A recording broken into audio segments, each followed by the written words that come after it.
thank Alex, because you may not know it, but he's been doing this for 2 days. He has to come out every 15 minutes and be enthusiastic. So could everyone please give Alex a round of applause? Good, thank you. Excellent. And as he pointed out, it's the end of the day. I'm going to go pretty quick. I'm going to cover a lot of things pretty fast, but there's a little treat at the very end of the talk. So if you stay until the end, if you can stand it, and stay until the end, there's a little bit of fun at the end.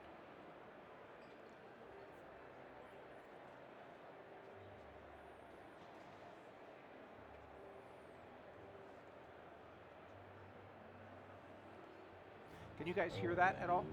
Black gold. No, neither can I. Texas tea. Well, the first thing you know, old Jed's a millionaire. The kinfolk said, Jed, move away from there. Said, California is a place you ought to be. Wait. California is not the place you have to be. At least this week, you need to be in Madrid.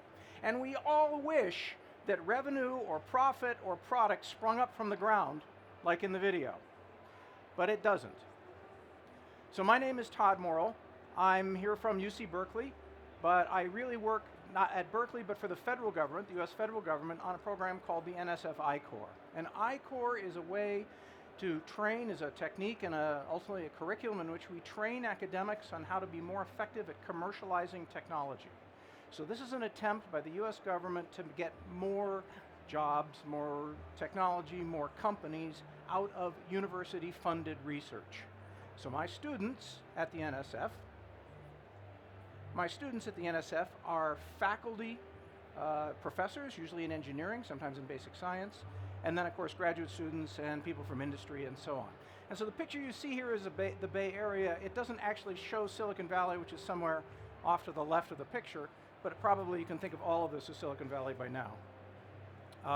So AI Corps, I'm going to give you a little bit of context on AI Corps. It's not really the point of the talk, but I just want to give you a little bit of a feel for what we're talking about. This program's been running for 7 years. When this data was collected, we trained 1,300 teams. It's now almost 2,000. About half of those teams go on to found companies, and those companies have collectively raised more than $300 million since the inception of the program. So for an input by the federal government of $50 to $75 million, the companies have raised 300. This is old data. It's from a couple of years ago. If you look at more current data, the pace continues to accelerate. We now have almost 2,000 teams, as I said, and the program's been adopted not just by the National Science Foundation, which funds basic research and engineering, but also the National Institutes of Health, which does biomedicine, the Department of Energy, which does alternative energy and nuclear, and the Department of Defense as well. Okay, so look, when you come to Silicon Valley, if you read the press, this is what startups are all about. It's all fun, it's a lot of growth, it's really exciting, everybody has a new company. Every time you walk down the street, you trip over 2 or 3 incubators and startup accelerators and so on. And the truth is, you all have been here to some extent, it's a lot more difficult. The path is a little more difficult than you wish it were. And this implies it's a series of steps, which is pretty optimistic, because in my situation, or at least in my experience, many of these steps are missing from the staircase, and if you don't watch where you're going, you fall right through the stairs. So it's a messy business. Startups are a really complicated, difficult thing, and that's one of the reasons it's been very difficult for large companies to adopt and deploy some of the techniques that have been successful in startups. So I've started 4 companies. I've been an employee in others. One of them we were very happy about. One of them we were happy enough about. One of them we weren't very happy. And one of them I successfully burned, threw away, dumped down the toilet $7.5 million of someone else's money on a technology which was brilliant, and we got the technology to work, but there were no customers for it. So I have been both through the nice, easy staircases and the ones that aren't so easy. I've also spent about half my life in large companies, and from that perspective, whether I'm working on innovation or other things within the company, it's clear that disruptive innovation, real change to a business, is very, very hard for big companies. It's easy for little companies, startups, to be disruptive. They have nothing to be disruptive about, to be disrupted. I mean, they go from 0 to something, that's good. But for big companies, there's already a process, there's already a business model, there are already ways of doing things, and the startup world tells them this is how they need to do it, and it's just really hard for them to carry through. These are a couple of articles on the topic that I put together. So big companies tend to be afraid of disruption. They tend to not tolerate failure. You have a couple bad projects and your career is gone. You can't really fail. And fundamentally, they don't understand discovery, the early stages of innovation, discovering new things. I'm not talking about technology. I'm talking about new businesses and business models. So what you see in Silicon Valley and what you hear about is that. It's the unicorns. The unicorns are the billion-dollar companies with private investment. It's great. It's wonderful. And we all believe in fairies and rainbows and all that kind of stuff as well, painted ponies. What you don't hear from Silicon Valley, of course, is the stories that aren't so nice, the companies that burn money and crash. So if you're following the news, WeWork has not crashed, but WeWork having significant problems going public because the private markets were probably a little too optimistic, probably very, very too optimistic, probably crazily too optimistic. And so, if you're following, their IPO has gone from, I don't remember, 50 billion to 30 billion to 15 billion to we're not going to go public to we fired the CEO to et cetera, et cetera. We'll see if they actually ever get out. So you don't hear about those, and we don't talk about them, but do you think Tesla makes money? Do you think Uber makes money? Keep your eyes peeled in the lower left of the screen for new names coming soon. In addition, there are a lot of companies that just shouldn't exist anymore. Why? Now, I do mean to pick on Yahoo. It's not their fault. The market got away from them. And most of these are smaller companies, but really, these are zombies. They're dead. There's nothing there.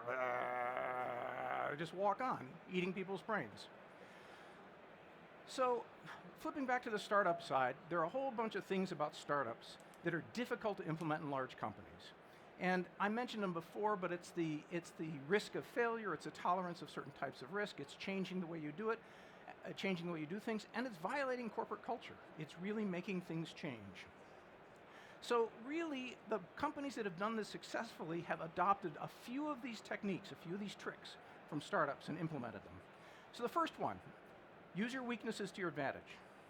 Use judo, karate, jiu-jitsu, whatever you want to call it, to take what you're not good at and turn it into something that you're really, really good at.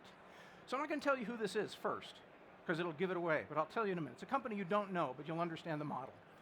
So this company is medium-sized in its market. Its service provides almost no value whatsoever to its customers. It knows that and admits it. 50% of its customers will never, ever walk in its doors or its competitors' doors because they have no interest in the product or service. They're enormously bloated and inefficient. Their stores aren't even open when people want to buy things. This is a retail business, but the stores are not open at the right times, and they can absolutely guarantee you terrible customer service. So what do you do if you're this company? What you do is you borrow from the startup world, and you work on disruptive innovations that will fundamentally change your business model, not your business. The business is the same, but the business model is completely different. In other words, the way you do your business is completely insane. And in their particular case, what you do is you open coffee shops.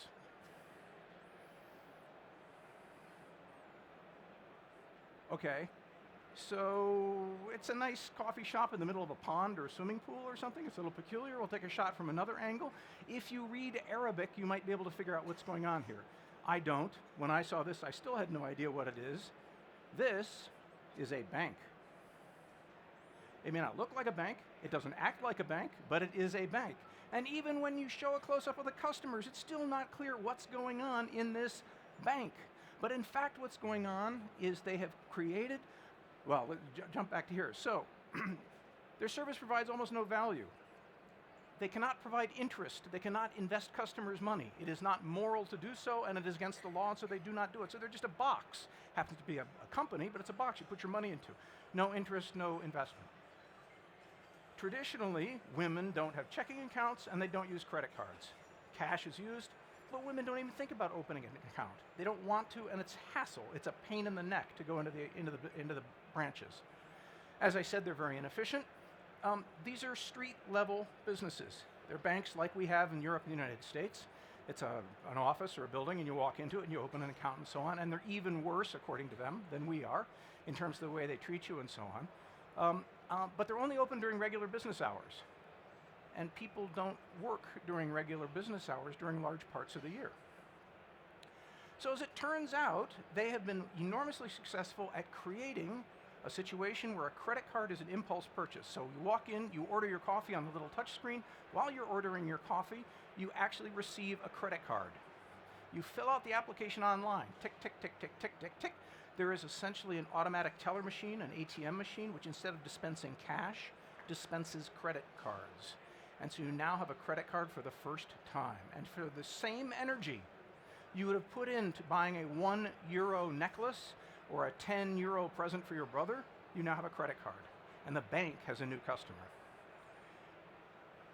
Cafes are an important social part of the society. Remember, you can't go to the bar. Alcohol's illegal. But everybody goes to the cafe, and that's where you meet your friends. So not only do I do it, but the whole table does it. We all get our credit cards together. It's kind of fun. And of course, it's hot a lot of the year. It's really hot. And during Ramadan, not only is it hot, you can't eat during the day. And that's a pain. So what it means is there's a lot of eating and a lot of socializing and a lot of shopping and a lot of fun going on at 2 and 3 and 4 in the morning before you shut down for the day. And so these are in malls and they're open until 5 a.m. And then the last piece, and this was the hardest for this bank to understand, is you cannot hire bankers. There are no bankers in this branch. They're baristas.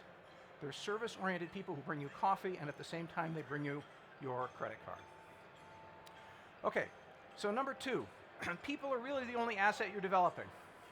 This is the mafia from PayPal. Sorry, that was Al Awal Bank, for those of you who want to look it up. It went from the number 6 to the number 3 bank in Saudi Arabia, at least partly based on this innovation. This is the PayPal mafia. These are the guys who started PayPal. Remember PayPal back in the dark ages? And if you go through the names, what you see is YouTube and Yelp and Kiva and Sequoia Partners and Peter Thiel and Slide and so on. In other words, this group created an enormous amount of value in new companies in Silicon Valley. It's the people. And in fact, if you do surveys, you find it's still the people. It's the limiting factor on almost everybody, big, small, and medium-sized companies. So W.L. Gore was able to create, using its culture, I'm going to skip this because we're a little behind on time, was able to use its team-based system to create enormous value and ultimately enter markets it has never been in. W.L. Gore is a big company. You all know it. It's Gore-Tex, you know, the stuff you use in your jackets. They now have a product in the women's fashion footwear market, which they have never entered before. It has nothing to do with water. It has to do with warmth. And it has to do with unique properties of their material. And the last thing is to take unrealistic, the characteristics that you have that other people don't. I'm going to skip this because I think we're out of time, but the short version is the Oman Petroleum Development Company has to access oil, which is very difficult to get to. Omani oil is awful. It's in small pockets, it's badly distributed, it's full of brine and so on. They created an entire ecosystem in Oman, which is not exactly the center of the world. Created an entire ecosystem, virtual ecosystem based in Oman, where they're able to bring in technology and start companies essentially to help them, not only with energy, extractive energy, but also solar power. So, the point here is I give you 3 examples. One's people, one's technology, and one's ecosystem creation, and it's the way that large companies will be and can be successful at borrowing techniques from startups. So, thank you all.